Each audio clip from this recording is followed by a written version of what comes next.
మత్తయి సువార్త 21వ అధ్యాయము. తరువాత యెరూషలేమునకు సమీపించి ఒలీవ చెట్ల కొండ దగ్గర ఉన్న బేత్పగేకు వచ్చినప్పుడు యేసు తన శిష్యులలో ఇద్దరిని చూచి, మీ ఎదుటనున్న గ్రామమునకు వెళ్ళుడి. వెళ్ళగానే కట్టబడి ఉన్న ఒక గాడిదయు దానితోనున్న ఒక గాడిద పిల్లయు మీకు కనబడును. వాటిని విప్పి నా యొద్దకు తోలుకొని రండి. ఎవడైనను మీతో ఏమైనను అనిన ఎడల అవి ప్రభువునకు కావలసియున్నవని చెప్పవలెను. వెంటనే అతడు వాటిని తోలిపెట్టునని చెప్పి వారిని పంపెను. ప్రవక్త వలన చెప్పబడినది నెరవేరునట్లు ఇది జరిగెను. అదేమనగా, ఇదిగో, నీ రాజు సాత్వికుడై గాడిదను, భారవాహక పశువు పిల్లయైన చిన్నగాడిదను ఎక్కి నీ యొద్దకు వచ్చుచున్నాడని సియోను కుమారితో చెప్పుడి అనునది. శిష్యులు వెళ్ళి యేసు తమకాజ్ఞాపించిన ప్రకారము చేసి ఆ గాడిదను దాని పిల్లను తోడుకొని వచ్చి వాటి మీద తమ బట్టలు వేయగా ఆయన బట్టల మీద కూర్చుండెను. జనసమూహములోనూ అనేకులు తమ బట్టలు దారి పొడుగునా పరచిరి. కొందరు చెట్ల కొమ్మలు నరికి దారి పొడుగునా పరచిరి.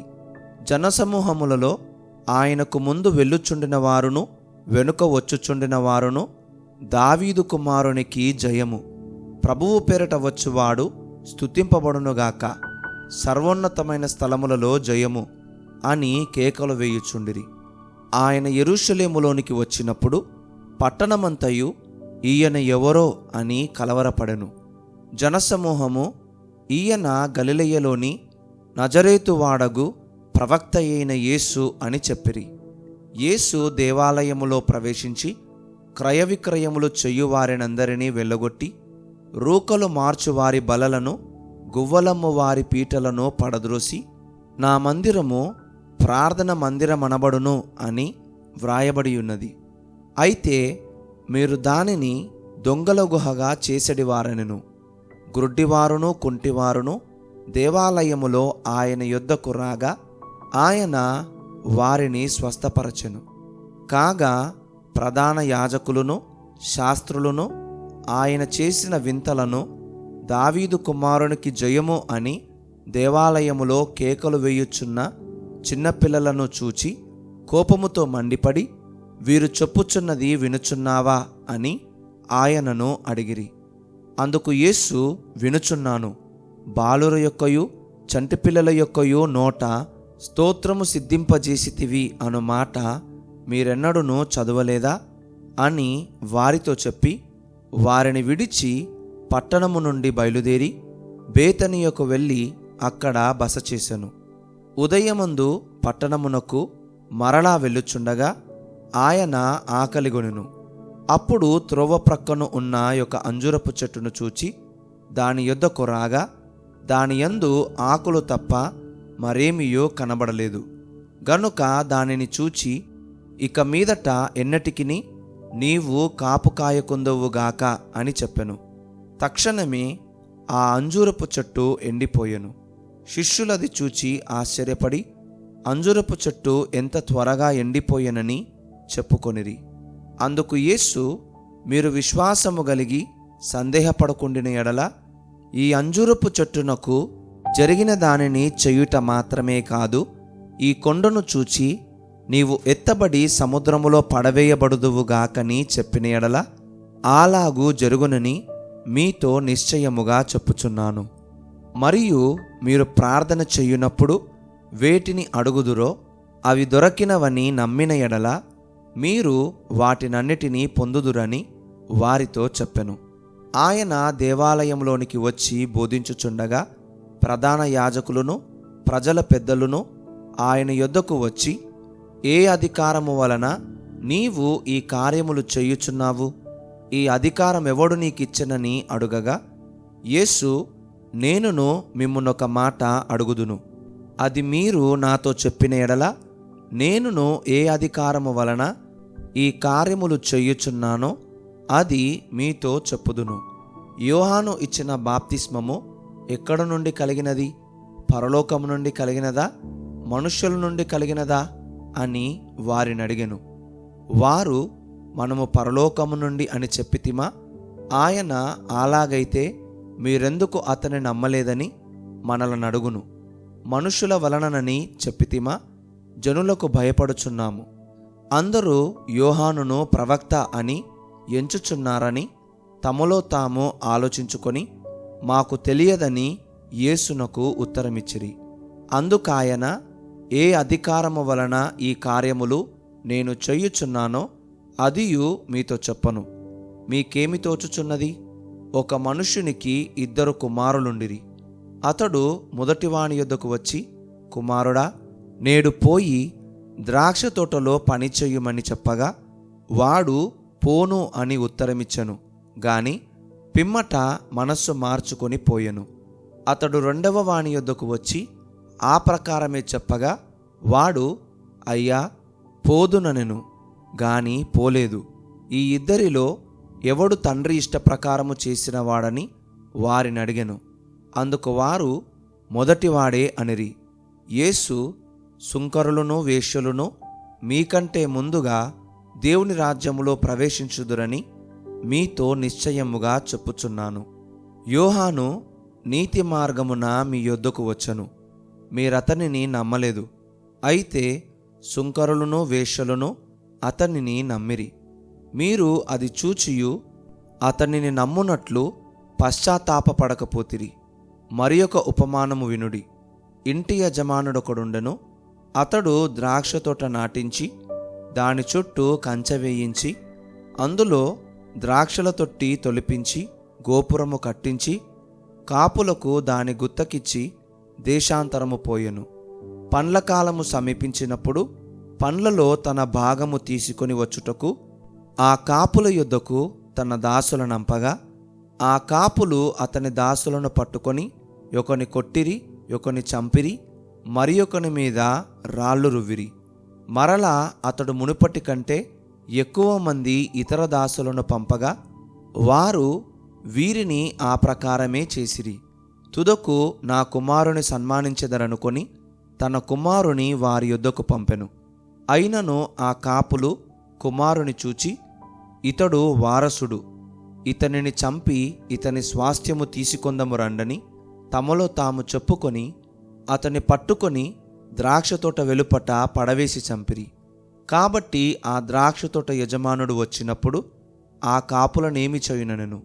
అందుకు వారు ఆ దుర్మార్గులను కఠినముగా సంహరించి వాటి వాటి కాలముల యందు తనకు పండ్లను చెల్లించునట్టి ఇతర కాపులకు ఆ ద్రాక్షతోట గుత్తకిచ్చునని ఆయనతో చెప్పిరి.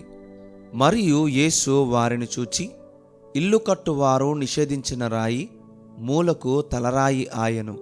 ఇది ప్రభువు వలననే కలిగెను. ఇది మన కన్నులకు ఆశ్చర్యము అను మాట మీరు లేఖనములలో ఎన్నడూనూ చదవలేదా? కాబట్టి దేవుని రాజ్యము మీ యొద్ద నుండి తొలగింపబడి దాని ఫలమిచ్చు జనులకియ్యబడునని మీతో చెప్పుచున్నాను. మరియు ఈ రాతి మీద పడువాడు తునకలైపోవును గాని అది ఎవని మీద పడునో వానిని నలిచివేయుననెను. ప్రధాన యాజకులను పరిసయ్యులను ఆయన చెప్పిన ఉపమానములను విని తమ్మును గూర్చియే చెప్పెనని గ్రహించి ఆయనను పట్టుకొన సమయము చూచుచుండిరి. గాని జనులందరూ ఆయనను ప్రవక్తయ్యని ఎంచిరి గనుక వారికి భయపడిరి. మత్తయి సువార్త 22వ అధ్యాయము. యేసు వారికి ఉత్తరమిచ్చుచు తిరిగి ఉపమాన రీతిగా ఇట్లనెను. పరలోక రాజ్యము తన కుమారునికి పెండ్లి విందు చేసిన ఒక రాజును పోలియున్నది. ఆ పెండ్లి విందుకు పిలువబడిన వారిని రప్పించుటకు అతడు తన దాసులను పంపినప్పుడు వారు రానొల్లకపోయిరి. కాగా అతడు, ఇదిగో నా విందు సిద్ధపరచియున్నాను, ఎద్దులను క్రొవ్విన పశువులను వధింపబడినవి, అంతయు సిద్ధముగా ఉన్నది. పెండ్లి విందుకు రండని పిలువబడిన వారితో చెప్పుడని వేరే దాసులను పంపెనుగాని వారు లక్ష్యము చెయ్యక ఒకడు తన పొలమునకును మరి ఒకడు తన వర్తకమునకును వెళ్ళిరి. తక్కిన వారు అతని దాసులను పట్టుకొని అవమానపరచి చంపిరి. కాబట్టి రాజు కోపపడి తన దండ్లను పంపి ఆ నరహంతకులను సంహరించి వారి పట్టణము తగులబెట్టించెను. అప్పుడతడు, పెండ్లి విందు సిద్ధముగా ఉన్నది గాని పిలువబడిన వారు పాత్రులు కారు, గనుక రాజమార్గములకు పోయి మీకు కనబడు వారినందరినీ పెండ్లి విందుకు పిలువుడని తన దాసులతో చెప్పెను. ఆ దాసులు రాజమార్గములకు పోయి చెడ్డవారినేమి మంచివారినేమి తమకు కనబడిన వారినందరినీ పోగు చేసిరి, గనుక విందుకు వచ్చిన వారితో ఆ పెండ్లిశాల నిండెను. రాజు కూర్చున్న వారిని చూడ లోపలికి వచ్చి అక్కడ పెండ్లి వస్త్రము ధరించుకొనని ఒకని చూచి, స్నేహితుడా, పెండ్లి వస్త్రము లేక ఇక్కడికేలాగు వచ్చితివని అడుగగా వాడు మౌని అయి ఉండెను.